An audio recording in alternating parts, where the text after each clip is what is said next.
Hello and welcome to this peaceful journey through time. Tonight we're going to travel back, more than 1,000 years, to a world that moved slowly, where days were measured by the sun, and life unfolded at nature's gentle pace. There's no need to follow every word, no need to remember anything at all. Simply let the soft rhythm of these ancient stories carry you gently toward rest. Close your eyes if you haven't already and take a slow, deep breath in through your nose and out through your mouth. Good. We're going to explore the lives of ordinary people, people whose names have been mostly forgotten, but whose quiet, daily routines built the foundation of our world. Tonight, we'll walk through medieval villages, sail on Venetian ships, and sit by firelight in old manor houses.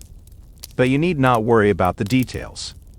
Let the words wash over you, like waves upon a distant shore. If your mind wanders, that's perfectly fine. If you drift away, even better. That's exactly what we want.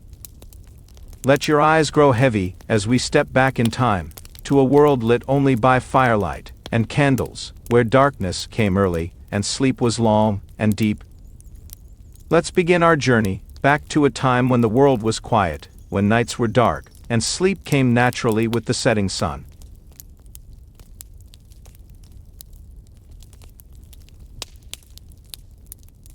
We begin our story, not in the Middle Ages themselves, but in the long, slow twilight that came before them. Imagine, if you will, the 4th century after Christ. The Roman Empire, that magnificent civilization, stretched across the known world. From the misty shores of Britain to the sun-baked deserts of Egypt, from the Atlantic Ocean to the distant Euphrates River. Picture the Roman world on a quiet spring evening. The sun is setting slowly, casting golden light across marble columns. In Gaul, which we now call France, wealthy Romans recline in their country villas. The rooms are warm, heated by hypocausts, those ingenious heating systems beneath the floors. A wealthy man named Ausonius sits in his study. He is a professor, a poet, a man of learning. Outside his window, terraced vineyards slope gently down to the quiet waters of the Moselle River. Smoke rises peacefully from the chimneys of neighboring villas, disappearing into the darkening sky. Everything seems eternal. Everything seems unchanging. But beyond the Rhine River, beyond the carefully maintained borders, other peoples are stirring. The Germans, the Goths, the Vandals. They look upon Rome with hungry eyes. They see the wealth, the ordered cities, the productive farmlands. And slowly, very slowly, they begin to move.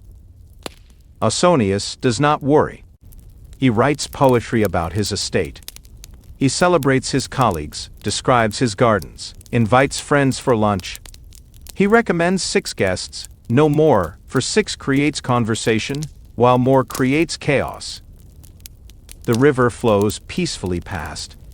The vineyards grow heavy with grapes. Life continues, as it always has. But time, that great river, flows in only one direction. Take a deep breath now, let it out slowly, and sink a little deeper into your pillow. Some 35 years later, another man was born. Sidonius Apollinaris. He lived in the 5th century. He too was a Gallo-Roman aristocrat. He too loved poetry and country houses and the pleasant life. But the world had changed. The barbarians were no longer at the frontier. They were everywhere. Living in Gaul, ruling in Gaul, kingdoms of Germans where Roman provinces had been. Still, the villas continued. Life went on. Sidonius sent invitations to his friends, describing his villa, with its hot baths and swimming pool, its suites of rooms, its views over the lake. He played tennis on the lawn, went riding, went hunting, played backgammon with his cousin, then a fine luncheon, followed by a siesta. They dressed for dinner and dined well, talking of literature. The same conversations, the same games, the same routines, as in the days of Ausonius. But the Germans were there now. The Visigoths, the Burgundians. Sidonius met them. They were friendly enough, though they ate leeks and onions and dressed their hair with rancid butter. They sang songs in their own language, incomprehensible songs, and they expected Sidonius to write poems praising them, which he did, smiling through gritted teeth. Then came the war. The Visigoths attacked Auvergne, Sidonius's homeland, and Sidonius, the poet, the country gentleman, had to organize the defense of the city of Clermont. They held out for months, fighting, starving, waiting for help from Rome. But Rome betrayed them. Rome made peace with the Visigoths, and the price of peace was Auvergne, Sidonius's homeland, handed over to the barbarians. He wrote a letter full of despair and anger. This is to be our reward for braving destitution, fire, sword, and pestilence. This is the famous peace we dreamed of when we tore grass from the walls to eats. But the peace didn't even save Rome. The next year, 476, the last emperor was deposed. The Western Empire ended. Sidonius lived a few more years under barbarian rule. The country house life continued after a fashion. But shortly before his death, he wrote one line that revealed everything.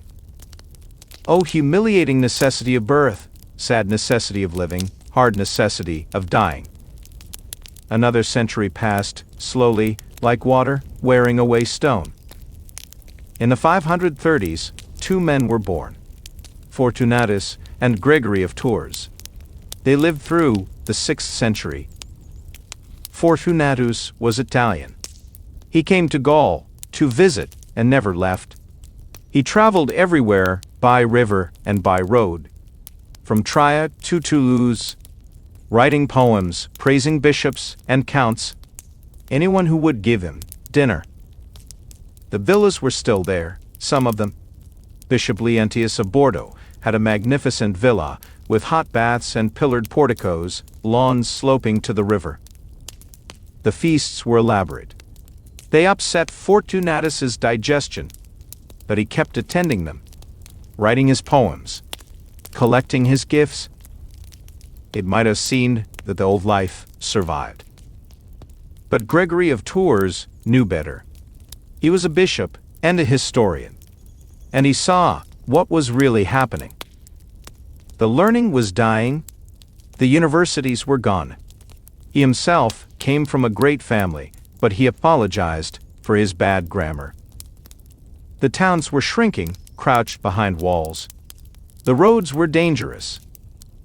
And the kings, the Merovingian kings, were terrible.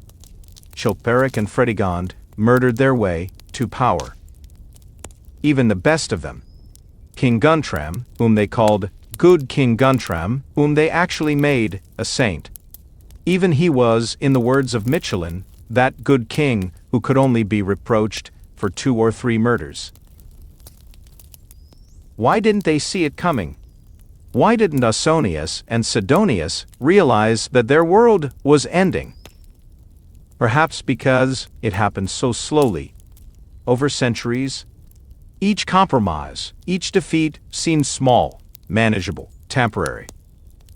They thought that Rome was eternal. They couldn't imagine a world without Rome.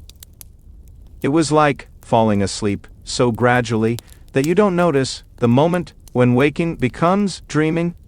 Now we travel to a different world, the world of ordinary people. A peasant named Bodo. In the year 800, more or less, Charlemagne was emperor. But we're not interested in emperors. We're interested in a man who worked the soil, a man named Bodo. He lived on an estate called Villaris, near Paris, where the Park of St. Cloud is now. We know his name. We know his wife's name, Ermentrude. We know his children's names, Wido and Gerbert and little Hildegard. We know this because a monk, Abbot Erminen made an estate book, writing down the name of every tenant, every man, woman, and child living on the abbey lands. Every detail recorded: how much land they held, what services they owed, what rents they paid, down to the last plank and the last egg. Imagine Bodo's life, the routine of it, the sameness, day after day, year after year. On a spring morning, a cold morning, Bodo rises early. It's his day to work on the monastery's land. He doesn't dare be late. The steward is strict. He takes his ox and little Wido to guide it. They walk through the cold to join the others, some with horses, some with oxen, some with tools, mattocks and hoes and spades and axes and scythes. The steward tells them what to do. Bodo will plow all day, up and down the field, behind the ox, hour after hour, the plow cutting through the heavy soil. At midday he eats under a tree, bread that Ermentrude baked, cheese, a cup of water, then back to the plow until the sun begins to set. 3 days a week, Bodo works for the monastery. The other days he works his own land, his small farm, just enough to feed his family. Let us stay with this image for a while. Bodo plowing, the ox plodding forward, one step, then another, the plow turning the soil, a furrow, then another furrow, then another. The sun moving slowly across the sky. Morning becomes midday. Midday becomes afternoon. Little Wido walks beside the ox, his breath visible in the cold air. He's tired, but he keeps walking, one step, then another. The field is large. So large, each furrow seems to take forever. But eventually one furrow ends, and another begins, and then another, and another. The rhythm is hypnotic. The creak of the plow, the breathing of the ox, the soft sound of soil being turned. Nothing changes. Everything is the same. One furrow, like the one before, like the one to come. Meanwhile, back at the farm, Ermentrude is busy. Today she must take the chicken rent to the big house. A fat pullet and 5 eggs. She leaves Gerbert, aged 9, to watch baby Hildegard, and she walks with a neighbor up to the monastery. At the monastery, all is activity. In the men's workshop, craftsmen are working. A shoemaker making shoes, a carpenter making barrels, a blacksmith hammering metal. The sound of hammering, rhythmic, steady. Clan, clan, clan. Then a pause. Then clan, clan, clan again. The shoemaker stitching leather. In and out goes the needle. In and out. In and out. Over and over. The carpenter planing wood. Long, smooth strokes. Back and forth. Back and forth. The pleasant smell of wood shavings. Ermentrude delivers her chicken and eggs. Then she goes to the women's workshop to gossip with the serfs. The women are spinning and weaving, their fingers moving automatically, twisting the thread, feeding it through, spinning and spinning and spinning. The sound of the spinning wheel turning, a gentle whir, rising and falling, like breathing. One woman is weaving at a loom, the shuttle passing back and forth, back and forth, back and forth. The rhythmic sound, like a heartbeat, steady and eternal. Ermentrude watches for a while. The movement is hypnotic. She feels her own eyelids growing heavy, but she shakes herself awake. She has work to do. She says goodbye to the woman and walks home. The path is familiar. Every stone, every tree. She's walked this path 1,000 times, 10,000 times. Her feet know the way without thinking. Left foot, right foot, left foot, right foot. A rhythm as old as walking itself. She arrives home. Gerbert and Hildegard are playing quietly. Good children. She checks on them, gives them each a crust of bread. Then she goes to the vineyard. Their small vineyard. Just a few rows of vines, but precious. Wine is valuable. Even a little wine helps. She examines each vine carefully, looking for insects, for disease, for anything wrong. Her hands move from vine to vine, vine to vine. The same motion, repeated endlessly. The afternoon sun is warm. She feels it on her back, on her shoulders. It's pleasant, almost makes her drowsy. The work continues. Vine after vine, row after row. There's no hurry, no rush, just the slow, steady, repetitive work that fills the days. And as she works, her mind drifts. She thinks of nothing and everything. The children, the harvest, the winter to come. Her thoughts float like clouds drifting across a summer sky.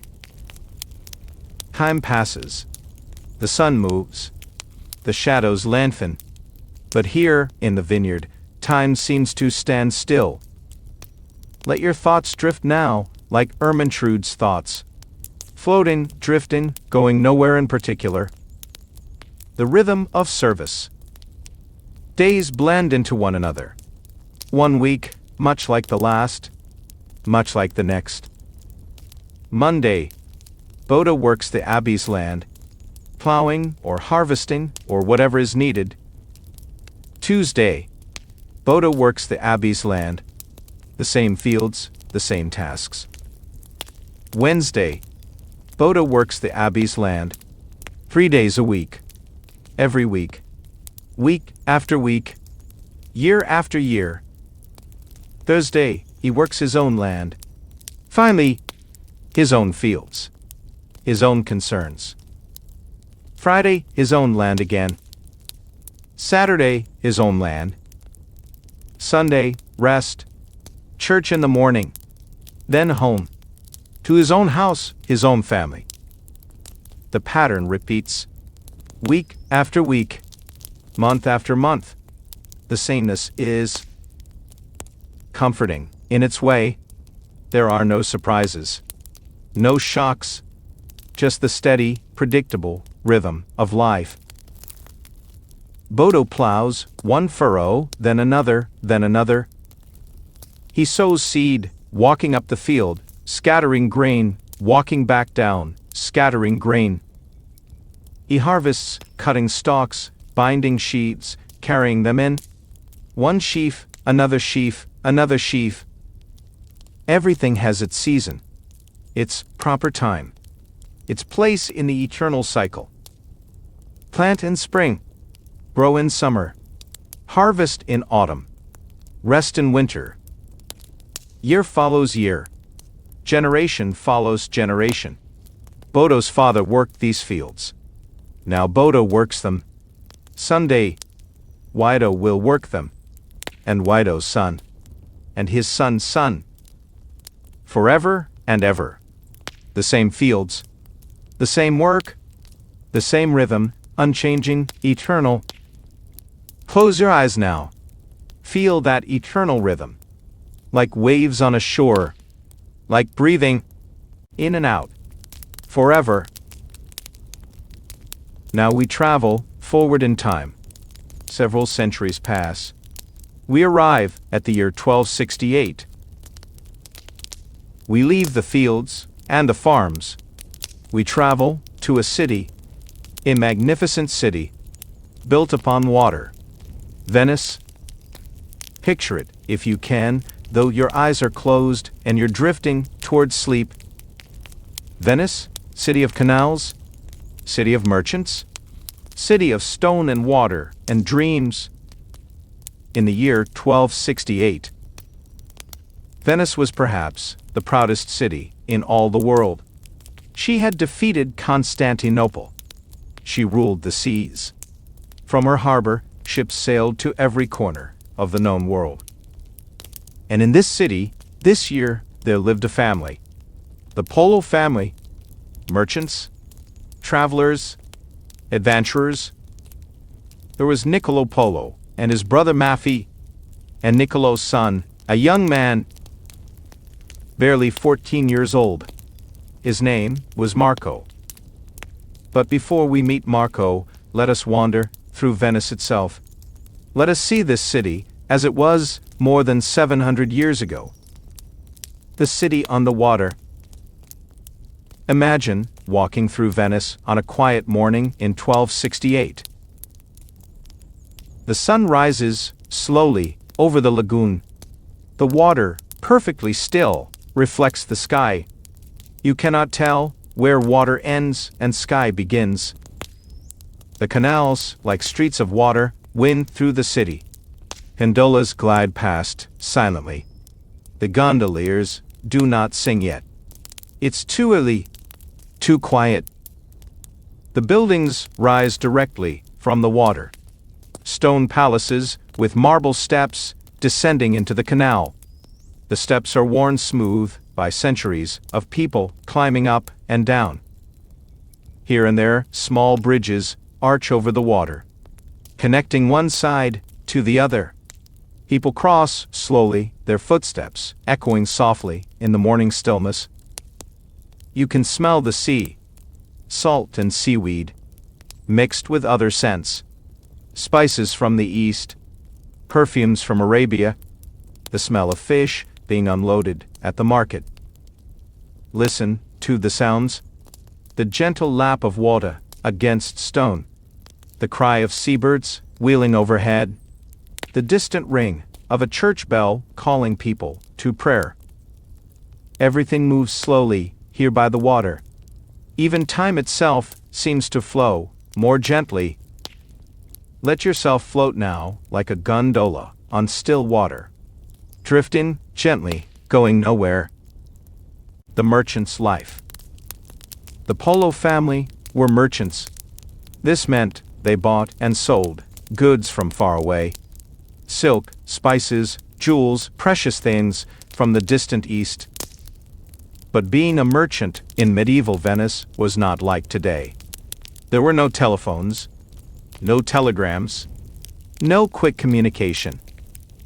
If you wanted to trade with the East, you had to go there, yourself, in person, on a journey that might take years.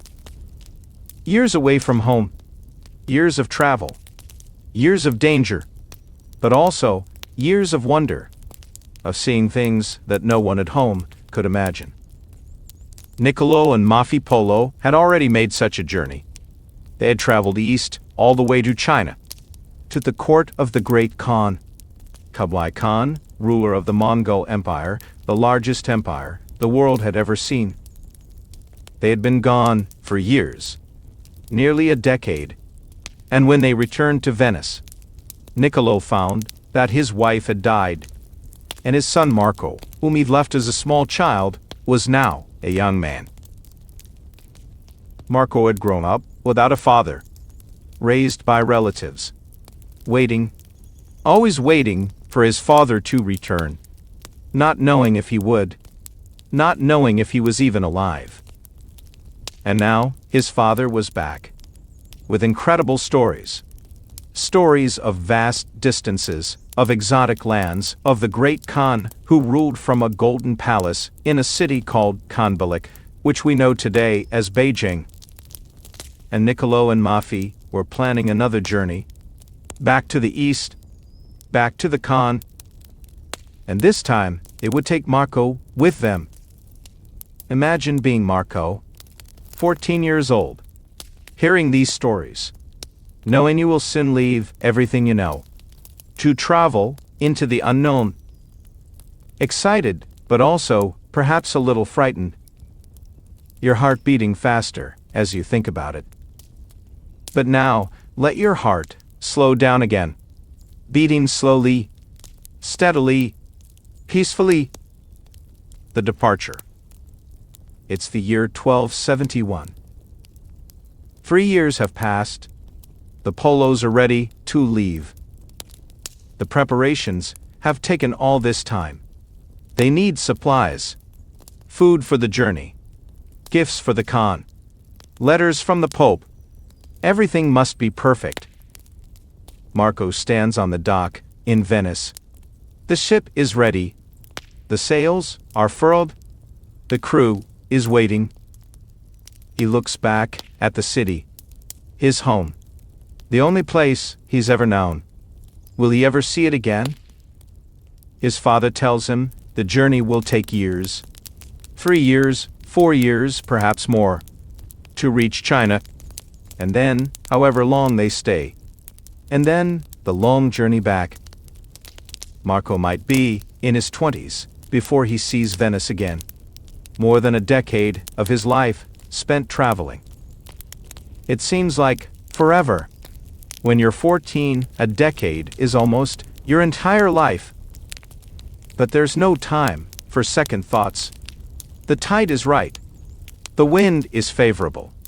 They must leave now. Marco boards the ship. The crew casts off. The ship moves away from the dock, slowly at first, then faster. Venice grows smaller. The familiar buildings becoming tiny. The canals merging into one.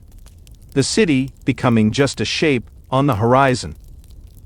And then it's gone. Disappeared behind them. Only the open sea ahead. Marco stands at the rail, watching the waves, rolling endlessly. One wave, then another, then another. The ship rises and falls, rises and falls. The motion is hypnotic, rocking like a cradle, gentle, endless. He feels his eyelids growing heavy, but he forces them open. He wants to see everything. He doesn't want to miss anything. But the waves keep coming, rising and falling, rising and falling. And eventually, even Marco's excitement gives way to drowsiness. And he sleeps as the ship sails on into the east, like the ship carrying Marco towards sleep, carrying you towards sleep. The long road. The journey is longer than anything you can imagine. They sail for months, stopping at ports along the way. Each port different from the last. Different languages, different customs, different foods. But eventually, all the ports begin to blur together. One is much like another. Just another stop on the endless journey. They reach the Holy Land, Palestine, Syria. They travel overland now, by horse, by camel, walking mile after mile. The landscape changes. Green lands give way to deserts. Deserts give way to mountains. Mountains give way to more deserts. Always moving, always traveling. The days blend together. One day, much like the last. The same routine. Break camp. Travel. Make camp. Sleep. Break camp again. Marco rides his horse. Hour after hour. The horse's hooves hitting the ground. A steady rhythm. Clip-clop, clip-clop, clip-clop. The sun beats down. Hot and relentless. Sweat trickles down his back. His clothes stick to him. He's uncomfortable, but there's nothing to do. Just keep riding. Keep moving forward. Sometimes they pass through cities. Cities with strange names. Samarkand, Kashgar. Ancient cities along the Silk Road. The great trade route connecting east and west. In these cities, they rest for a few days. Sleep in real beds.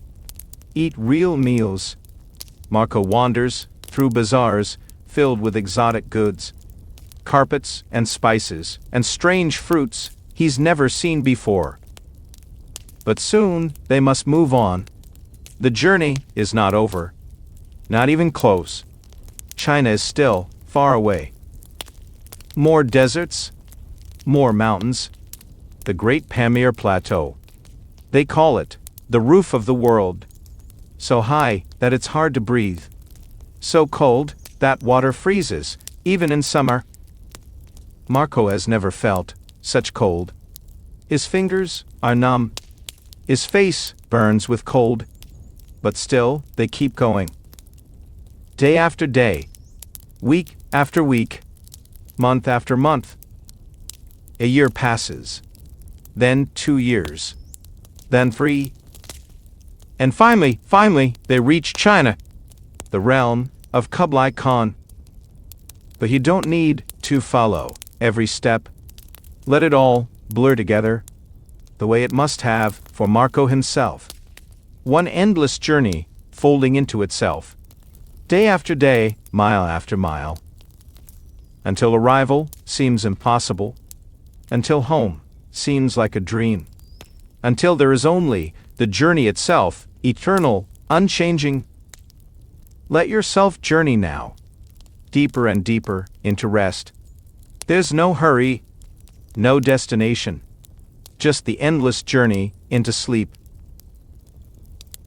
After 3.5 years of traveling, the Polos arrived at the court of Kublai Khan. They were in the city of Shanggu, the Khan's summer palace, which Europeans called Xanadu. In Xanadu did Kublai Khan a stately pleasure dome decree. So wrote Coleridge centuries later, and he was not wrong. The palace was magnificent, beyond anything Marco had ever imagined, beyond anything that existed in Europe. Great halls with ceilings that seemed to touch the sky, pillars of marble, floors of polished stone, walls hung with silk, gold everywhere, gleaming softly in lantern light. And in the center of all this splendor sat the Khan himself, Kublai Khan, grandson of Genghis Khan, ruler of the largest empire the world had ever known. He was old now, perhaps 60 years old, but still powerful, still commanding. When he spoke, everyone listened. When he gestured, people hurried to obey. He welcomed the Polos warmly. He remembered Niccolo and Mafi from their earlier visit, and he was intrigued by Marco. This young man from far away, this stranger from the ends of the earth. The Khan asked questions about Europe, about the Pope, about customs and laws, and Marco answered as best he could, trying to explain his distant homeland to this great ruler of the East. And the Khan was pleased. He liked Marco, liked his intelligence, his curiosity, his willingness to learn. And so the Khan made an offer. Stay here at my court, enter my service, travel through my empire, as my eyes and ears. Tell me what you see. Marco agreed. What else could he do? You don't refuse, the great Khan. Besides, it was an adventure, a chance to see even more of this vast land. And so, Marco Polo became a servant of Kublai Khan. For 17 years, he would stay in China, traveling, observing, reporting back to the Khan. 17 years. More than a lifetime for a young man. When he finally returned to Venice, he would be middle-aged. Everything he knew, everyone he remembered, would have changed. But that's all far in the future. For now, Marco has just arrived. The adventure is just beginning. Life at court. Let me describe the Khan's court. Not all at once, but slowly, piece by piece, the way Marco must have absorbed it, a little bit at a time. The daily routine at court began early.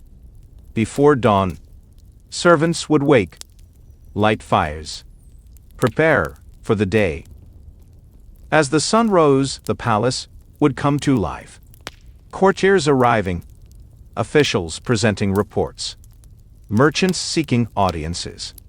The bustle of a great court at the center of a great empire. But underneath the bustle, there was order, structure. Everything had its place, its time, its proper protocol. Meals were elaborate ceremonies. The Khan would sit in the great hall, at a raised table, where he could see everyone and everyone could see him. Below him, at lower tables, sat hundreds, sometimes thousands of people, arranged by rank. Princes nearest the Khan, then nobles, then lesser officials, everyone in their proper place. The food was brought in, dish after dish, more food than anyone could eat. Meat and fish, rice and noodles, fruits and sweets, wine and kumis, which is fermented mare's milk. Marco learned to drink it, though he never quite liked it. Musicians played while people ate. Soft music, plucked strings, wooden flutes, the melodies strange to Marco's ears. Not like European music, but pleasant in their way, hypnotic, almost. After meals, there might be entertainers, acrobats tumbling, jugglers juggling, storytellers telling ancient tales, in languages Marco was only beginning to understand. And then, in the afternoon, perhaps a hunt. The Khan loved hunting. He would ride out with hundreds of attendants, hawks on their wrists, dogs running alongside, to hunt in the great parks surrounding the palace. Or perhaps he would receive ambassadors from distant lands, bringing tribute, bringing gifts, bringing news from the far corners of the empire. Marco watched all of this, absorbing everything, learning, always learning. At night, when the court finally grew quiet, Marco would retire to his quarters. He would lie awake for a while, thinking about everything he'd seen, trying to remember every detail, so he could tell people back home, if he ever got back home. But gradually his thoughts would slow, the excitement of the day fading into drowsiness. And he would sleep deeply, peacefully, in this strange land, so far from everything he'd ever known. Sleep now, like Marco, in that distant palace, so far away, so long ago. The vast empire.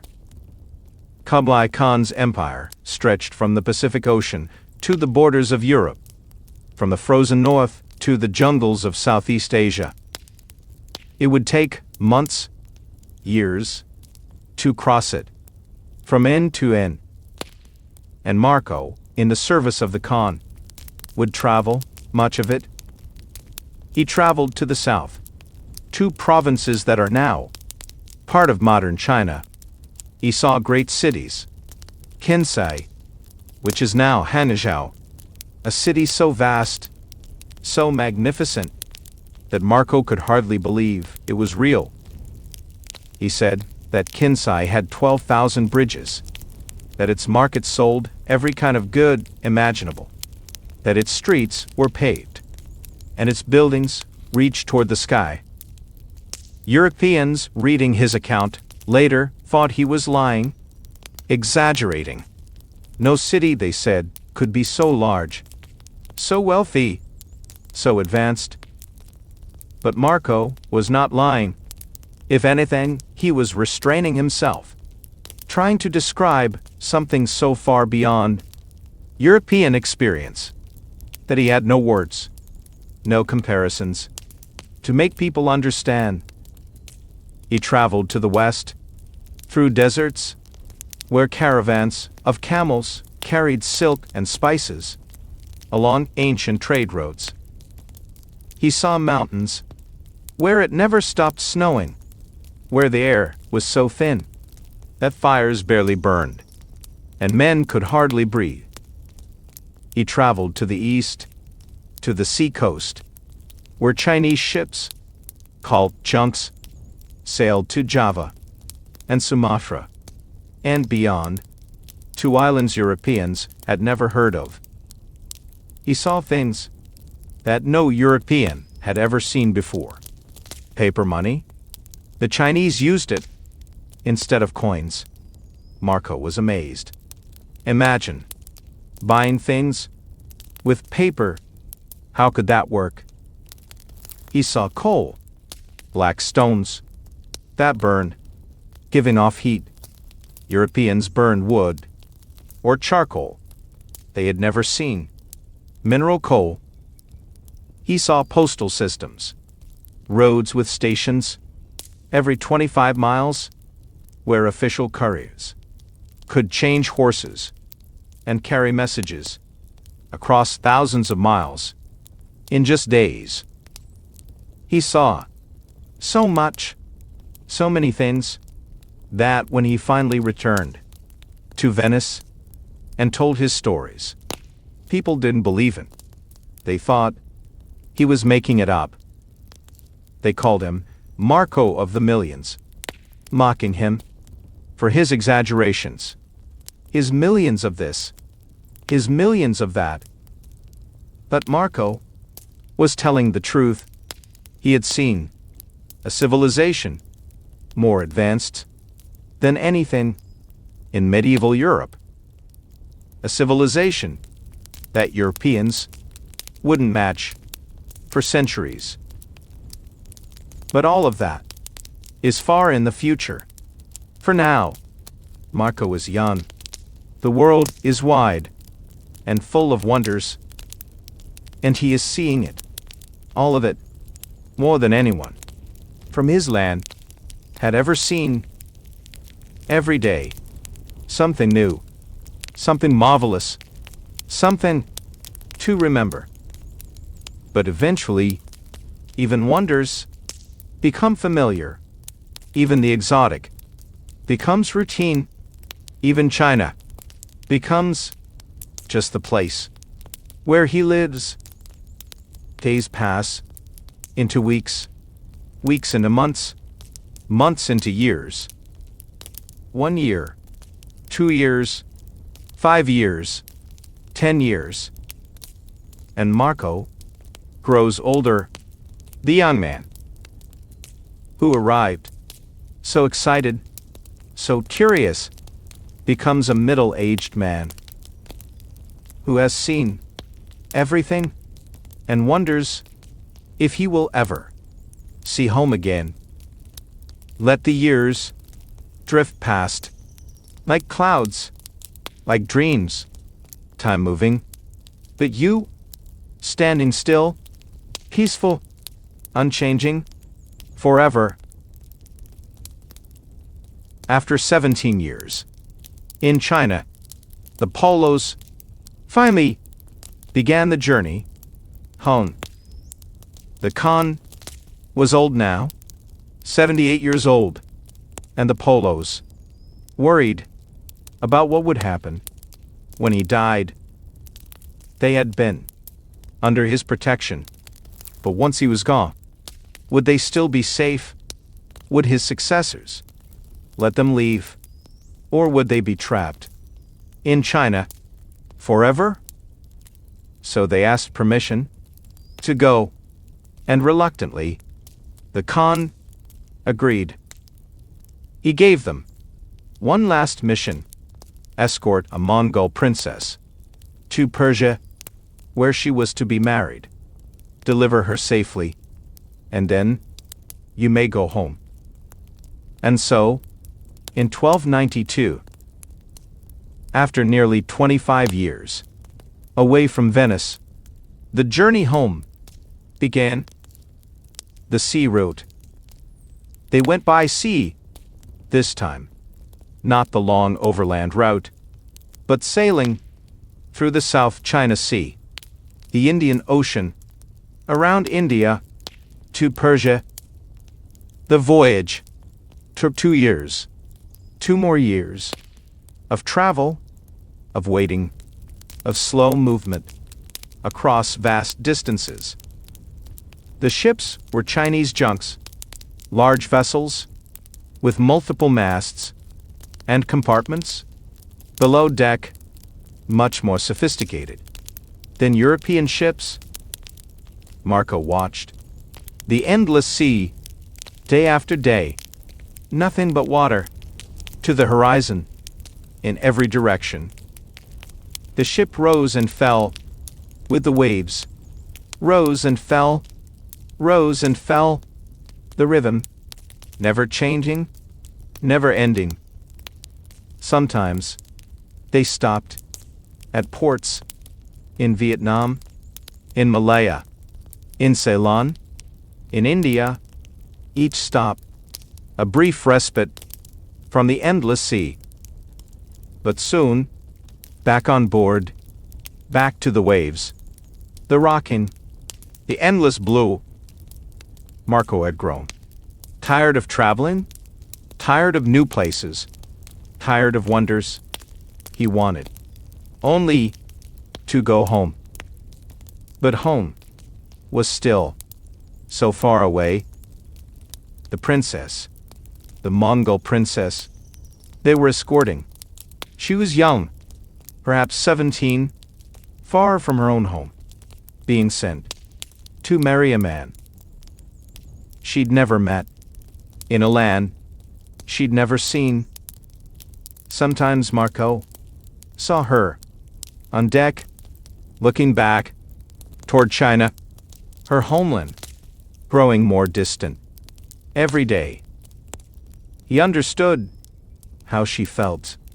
He too was between worlds, no longer of China, but not yet of Venice, suspended between pasts and future, drifting like the ship on endless waters. Let yourself drift now on those same waters, floating, rising and falling with the gentle waves, going nowhere, needing to go nowhere. Persia and beyond. They reached Persia, finally delivered the princess to her new husband, their mission complete. But they lingered in Persia for months. Why hurry now, after 25 years? What was a few more months? They rested, recovered from the journey, made plans for the final leg. The journey from Persia to Venice, overland, through mountains, through deserts, through territories that might be friendly or might be hostile. No one could say.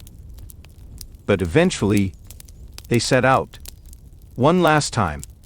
Niccolo was old now, in his 60s, weary, but determined to see Venice one more time. Maffei, too, was old, tired. The journey had taken its toll. And Marco was 40 years old, middle-aged. He had left Venice as a boy and was returning as a man. More than that, he was returning as someone who had seen things no European had seen, who knew things no European knew. He was returning, changed forever. The last leg of the journey is a blur. In the records, we know they made it, but not much else. Just that they traveled, month after month, slowly, westward, through Persia, through Armenia, through Anatolia, finally to the Mediterranean, to the sea, and then, by ship, one final voyage. across the Mediterranean, to the Adriatic, to the Gulf of Venice. And then, one day, in the year 1295, after 24 years away, they saw it. Venice, rising from the lagoon, the same city they'd left so long ago. But was it the same? Was anything the same? Were they the same?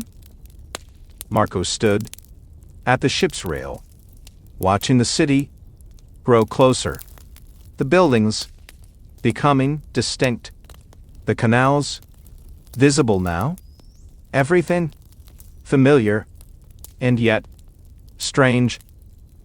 He had dreamed of this moment for years. Imagine what it would feel like to come home. But now that the moment was here, he felt almost nothing, just weariness and a strange emptiness.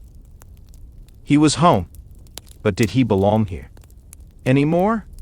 After everything he'd seen, after all those years in China, could Venice ever truly be home again?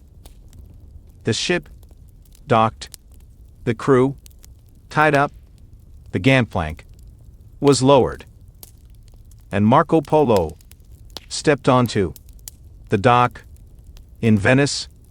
After a quarter century away, he was home. Finally, home. The rest of the story.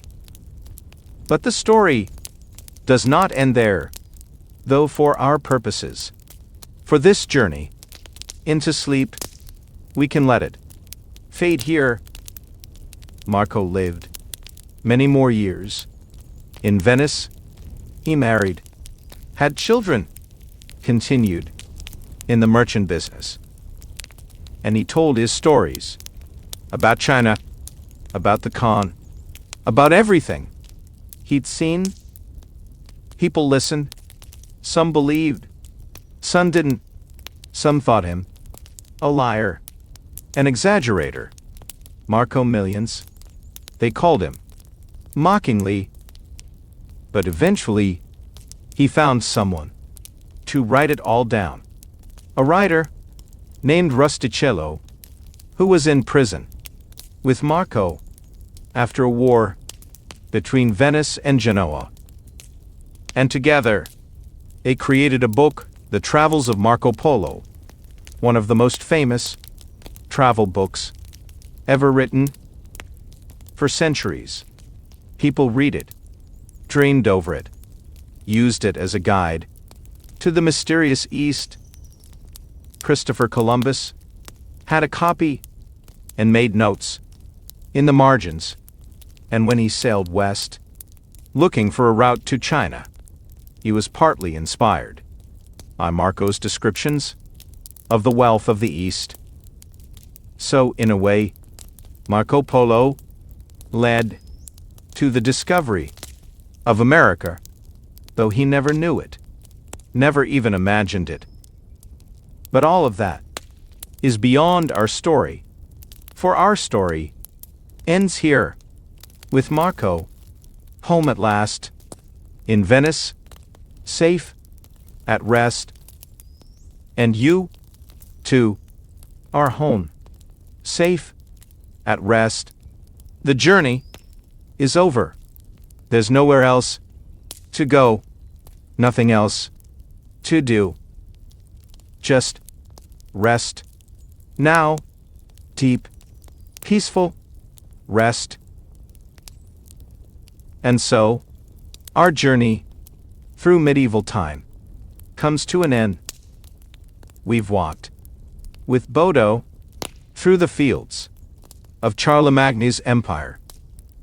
We've sailed with Marco Polo to the court of Kublai Khan. We've seen how people lived so long ago, their daily routines, their dreams, their struggles. But now, it's time to let it all fade away. Let the images blur and soften.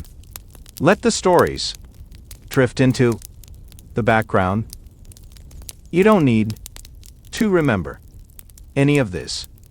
You don't need to hold on to anything. Just let it all go. Let it all slip away like water through your fingers, like mist in the morning sun. Your breathing is slow now, deep, regular, in and out, in and out.